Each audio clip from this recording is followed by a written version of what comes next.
स्वागत है। साल है 1796। जगह है हरिद्वार। चल रहा है Kumbh Mela.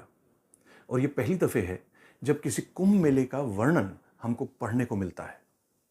Captain Thomas Hardwicke Asiatic researches में अपना आर्टिकल छापते हैं और ये बताते हैं कि वहां कोई 20 से 25 लाख आदमी आया हुआ था। ये वो बता रहे हैं उस रजिस्टर के बेस पे जिसमें जो भी टैक्स वगैरह कलेक्ट किए गए थे उसका रिकॉर्ड रखा गया था। वो ये भी बताते हैं कि वहां गोसाई हैं जो शिव की पूजा करते हैं और बैरागी हैं जो विष्णु की पूजा करते हैं, और गोसाई बैरागियों पे भारी पड़ते हैं। और इसी वजह से गोसाई ही उस मेले का संचालन कर रहे हैं। यहां तक कि पुलिस का काम भी वही करते हैं, यहां तक कि जज का काम भी वही करते हैं यदि कोई डिस्प्यूट वहां पे है तो। और जितना भी कर है, टैक्स है, चाहे वो तीर्थयात्रा कर हो या माल मवेशी का कर हो या व्यापार संबंधित कर हो, वो सारा वो खुद कलेक्ट करते हैं और अपने पास रखते हैं, मराठास को नहीं देते हैं। हालांकि उस समय हरिद्वार मराठास के अंडर था। अब ये बताता है कि गोसाई या साधु उस समय कितना पावरफुल थे। फिर वो एक और कहानी बताते हैं कि मेले के दौरान उदासी साधु भी आते हैं और वो मेले, जहां मेला चल रहा है उसके पास में ही अपना कैंप लगाते हैं, अपना झंडा भी बुलंद करते हैं। और उदासी साधुओं के साथ कोई 10,000 से ज्यादा सिख फौज भी थी जिसके लीडर साहिब सिंह थे पटियाला के। वो भी आए थे कुंभ में पार्टिसिपेट करने के लिए, पर वो जाके ज्वालापुर में ठहरते हैं जो थोड़ा दूर था। अब होता क्या है कि उदासी साधुओं ने अपना जो कैंप लगाया वो गोसाई महंत से पूछे बगैर लगाया था। गोसाई नाराज हो जाते हैं, वो आते हैं, कैंप को तबाह कर देते हैं और उत्पात मचा के उनको भगा देते हैं। उदासी साधुओं, जो झंडा था उसको भी गिरा देते हैं। उदासी जाते हैं और साहिब सिंह को कंप्लेंट करते हैं।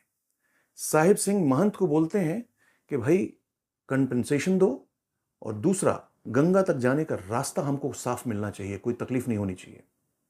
महंत मान जाते हैं, सब कुछ ठीक ठाक चलता है। और फिर आता है आखिरी दिन मेले का, 10 अप्रैल 1796। सुबह 8 बजे सिखों की जो फौज थी वो एकदम से अटैक करती है। सामने जो आता है, चाहे वो गोसाई हो चाहे बैरागी हो, कोई भी हो, सबको अटैक किया जाता है। 500 आदमी मरता है। बहुत से लोग तो बचने के लिए गंगा में कूदते हैं और डूब के मर जाते हैं। और वहीं पास के घाट पे कैप्टन मरे अपनी रेजिमेंट के साथ थे। वो 2 टुकड़ियां भेजते हैं अपनी सिपाहियों की और साथ में 2 6 पाउंडर गन्स भेजते हैं, जिससे वो सिखों को काबू करते हैं और सिखों को पीछे हटाते हैं। 20 सिख भी मरते हैं।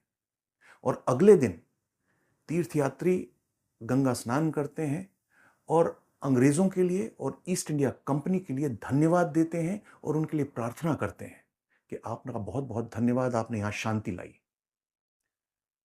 साधु अस्त्र शस्त्र भी रखते थे और व्यापार संबंधित जो कार्रवाई थी उसमें भी शामिल थे। ये दोनों काम ईस्ट इंडिया कंपनी भी करती थी और इसीलिए ईस्ट इंडिया कंपनी और साधु टकरा जाते हैं। इसका एक छोटे से सिम्टम्स पहले भी आ चुके थे, क्योंकि 1770 से लेके 1800 के बीच में बंगाल में सन्यासी रिबेलियन चलता है। अब वो सन्यासी रिबेलियन क्या था? जब अंग्रेजों को टैक्स कलेक्ट करने की दीवानी राइट्स मिल गए तो अंग्रेजों ने जमींदारों से डायरेक्टली पैसा लेना शुरू कर दिया। अब जब वहां पे जमींदार इनको पैसा दे रहे हैं तो उनके पास बचता ही कुछ नहीं था। अब होता यह है कि जो सन्यासी थे वो तीर्थ यात्रा पे घूमते रहते थे हर वक्त, और वो जमींदारों के पास जाके भिक्षा लेते थे, जिसको आप रिलीजियस टैक्स बोल सकते हैं। अब जमींदार कहते थे भाई हम आपको दें क्या, हमारे पास तो खुद कुछ नहीं है।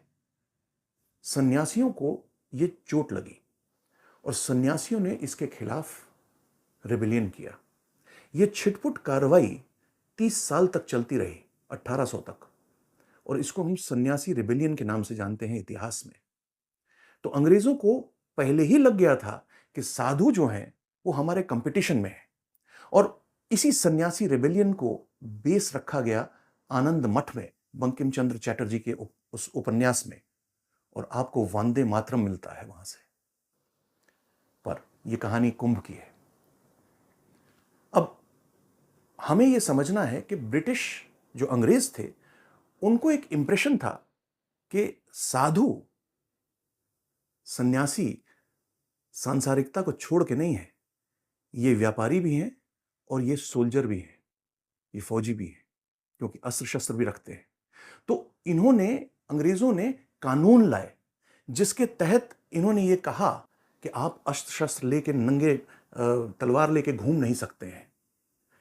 दूसरा, अंग्रेज ये नहीं समझते थे कि गरीबी और अपने ये जो तपस्या हम करते हैं ये एक कल्चर, संस्कृति का हिस्सा हो सकता है, क्योंकि उस वक्त अंग्रेज हिंदुस्तानियों को समझने की कोशिश कर रहे थे, संस्कृति को समझने की कोशिश कर रहे थे। एशियाटिक सोसाइटी नई नई स्थापित हुई थी और जो हमारे स्क्रिप्चर्स थे, जैसे गीता है, उसका नया नया ट्रांसलेशन आया था। अभी लोगों को ठीक से समझ नहीं आया था कि भारतीय संस्कृति है क्या, कि गरीबी में रहना एक संस्कृति का हिस्सा हो सकता है, एक हाथ ऊपर रखना सारे जीवन एक संस्कृति का हिस्सा हो सकता है, अपने आप को जमीन के नीचे गाड़ देना और तपस्या करना एक जीवन का हिस्सा हो सकता है।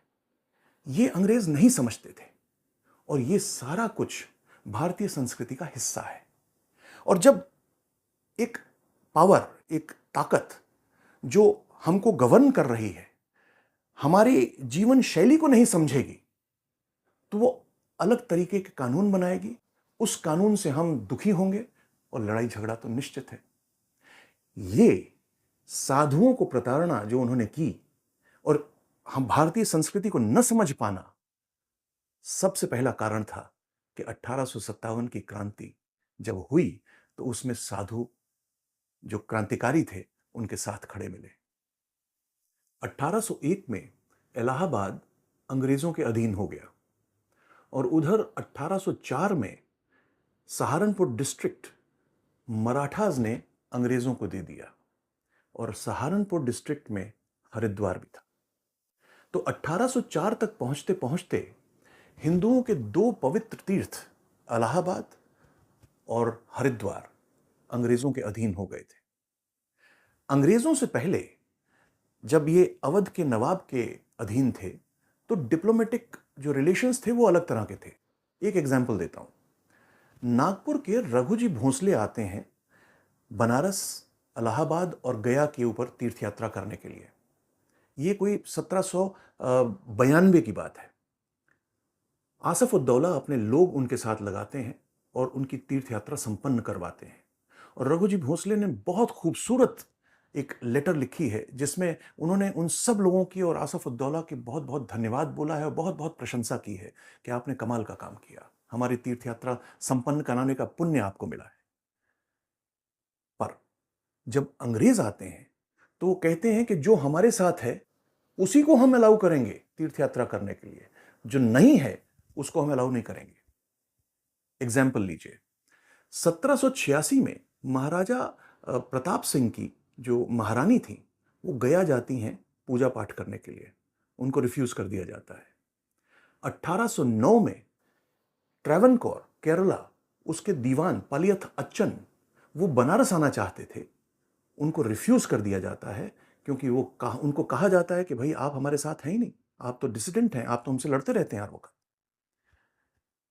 राजा रीवा 1836 में कहते हैं कि मैं इलाहाबाद आना चाहता हूं और मेरे को जो तीर्थ यात्रा कर है वो माफ किया जाए, मेरे साथ 5000 आदमी आएगा। अंग्रेज बोलते हैं कि 1833 में, उससे 3 साल पहले, राजा रीवा का लड़का विश्वनाथ सिंह प्रयाग आया था और वहां पे उन्होंने प्रयागवाल जो थे उनकी सर्विसेज ली और वहां पे मुंडन वगैरह भी किए थे, बहुत बड़ी फौज लेके आए थे अपने साथ वो भी। और फिर उन्होंने कहा कि मैं तीर्थ यात्रा कर नहीं दूंगा क्योंकि मैंने तो स्नान ही नहीं किया। तो अंग्रेजों ने जब वो देखा कि प्रयागवाल भी एंगेज हुए थे और बकायदा मुंडन वगैरह हुए थे, तो अंग्रेजों ने राजा रीवा को 5490 का बिल भेज दिया था कि इसकी पेमेंट करो। और फिर ये भी बोला कि आप 5000 लोगों का तीर्थ यात्रा कर माफ करवाने की बात कर रहे हैं, हम सिर्फ 1000 का माफ करेंगे। तो राजा रीवा ने कहा ऐसी बात है तो मैं प्रयाग आऊंगा ही नहीं, रहने दो, मैं नहीं करूंगा तीर्थ यात्रा। एक एग्जाम्पल देता हूं आपको कि जब एक राजा चलता था या कोई प्रिंस चलते थे तो उनके साथ जो टोली चलती थी वो उसमें कौन कौन लोग होते थे। 1813 में इलाहाबाद आते हैं राजा बख्त सिंह। उनके साथ 175 सवार थे, घुड़सवार। कोई 75 मार्क्समैन थे, बंदूकधारी। 110 सिपाही थे, 800 सेवादार थे, अटेंडेंट्स थे, 40 पालकियां थीं, 20 घोड़ा गाड़ी, बैलगाड़ी वगैरह थीं, 5 हाथी थे, 25 ऊंट थे और 100 सफाई कर्मचारी थे। इतने लोग एक राजा या प्रिंस वगैरह लेके चलते थे। अंग्रेजों ने जो डिप्लोमेटिक रिलेशंस अंग्रेजों से पहले थे, उनको डिसरप्ट कर दिया और सीधा सीधा धार्मिक भावनाएं इससे आहत होती थी। और यह भी एक कारण था कि जब 1857 की क्रांति हुई तो ये राजा महाराजा क्रांतिकारियों के साथ खड़े मिले। 1801 में इलाहाबाद अंग्रेजों के अधीन हो जाता है। अब यह समझ में आता है कि मिशनरी गतिविधियां तेज होंगी, पर ऐसा नहीं होता है। यहां तक कि 1812 में जॉन चेम्बरलेन, एक मिशनरी, इलाहाबाद में कुछ गतिविधियां, मिशनरी गतिविधियां करते हुए पाए जाते हैं। उनको भारत से ही निकाल देते हैं और वो जब गवर्नर जनरल के सामने कंप्लेंट करते हैं तो भी उनको कहा जाता है कि हम कुछ नहीं करेंगे, ऐसा आपने गलत किया है। पर 1813 में अंग्रेज एक कानून लेके आते हैं जिसके तहत मिशनरी गतिविधियां अलाउ कर दी जाती हैं और इलाहाबाद और संगम का तट मिशनरी गतिविधियों का सेंटर बन जाता है। 1814 में गतिविधियां शुरू होती हैं। 1817 में William Howard Baptist mission church setup करते हैं इलाहाबाद में। 1828 में चर्च मिशनरी सोसाइटी सेटअप होती है इलाहाबाद में। 1835 में इलाहाबाद नॉर्थ वेस्टर्न प्रोविंसेस की राजधानी बन जाता है, कैपिटल बन जाता है। और अमेरिकन प्रेस्बाइटेरियन चर्च जेम्स मैकीवन वहां सेटअप करते हैं। खुलेआम संगम के तट के ऊपर मिशनरी गतिविधियां शुरू हो जाती हैं और मिशनरीज यहां तक रिपोर्ट करते हैं कि तीर्थयात्री हमारी सुनते तो हैं, बट वो अपनी धुन में रमे होते हैं, सुनने के बावजूद भी इग्नोर कर देते हैं। इसी दौरान में पहली दफे हमें यह भी सुनने को मिलता है कि इलाहाबाद में कुंभ की बात। 1840 में हमारे को रिपोर्ट मिलती है कि 20 जनवरी को मकर संक्रांति थी और वहां पे निरंजनी और निर्वाणी अखाड़े भी मौजूद थे। और ये अखाड़े वहां तब आते हैं जब कुंभ या अर्धकुंभ हो। 1847 में जोसेफ वॉरेन अपनी रिपोर्ट में कुंभ का जिक्र करते हैं कि इलाहाबाद में 12वें साल में कुंभ होता है। तो मिशनरी रिपोर्ट्स को भी हम एक सोर्स मान सकते हैं कुंभ की हिस्ट्री ट्रेस करने के लिए। पर सच्चाई यह है कि चूंकि मिशनरी एक्टिविटीज, गतिविधियां बहुत तेजी से हो रही थीं, तो लोगों को यह एहसास होना शुरू हो जाता है कि उनका धर्म खतरे में है और धर्मांतरण जो है वो तेज या तूल पकड़ सकता है। 1857 की जब क्रांति होती है तो साधु जगह जगह घूम रहे थे और वो बोल रहे थे कि फिरंगियों के खिलाफ धर्म की रक्षा के लिए खड़े हो। तो ये भी एक कारण था। जो धर्म के खतरे में आने की जो फीलिंग थी, धार्मिक भावनाओं को आहत करने की जो फीलिंग थी, ये 1857 के समय फट के बाहर आई।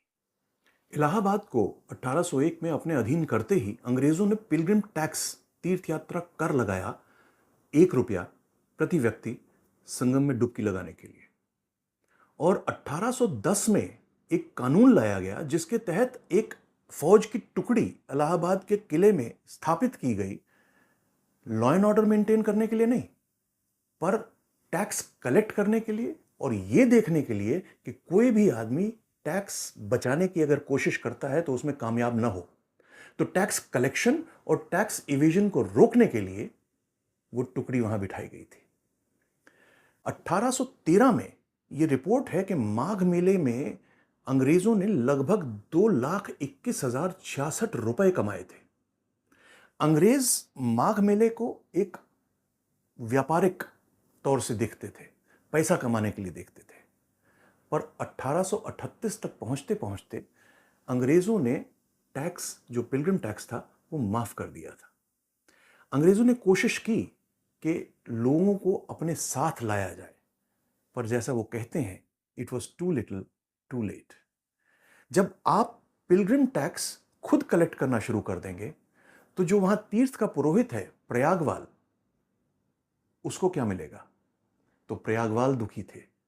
उसी तरीके से, क्योंकि हमने बताया कि मेला ऑर्गेनाइज करते थे साधु और वही टैक्स कलेक्ट करते थे और अपने पास रखते थे, जब साधुओं का हिस्सा भी आप ही ले लेंगे तो साधु भी नाराज हो जाएंगे। उसी तरीके से जो लैंड रिफॉर्म्स आए, उसमें जो लैंड होल्डर्स थे, जमींदार थे, तालुकदार थे, वो भी नाराज हो गए, क्योंकि उनके भी हक की कमाई अंग्रेज खा गए। तो एक पूरा समाज का अलग अलग हिस्सा किसी ना किसी कारणवश अंग्रेजों से नाराज हो गया था। और 1765 में जो इलाहाबाद की ट्रीटी थी, वहां से जो दीवानी के राइट्स, कलेक्ट करने के राइट्स अंग्रेजों को मिले, वो जो प्रक्रिया शुरू हुई 1765 में, वो 6 जून 1857 में इलाहाबाद में उसका घड़ा फटता है। और वो कहानी अगले एपिसोड में।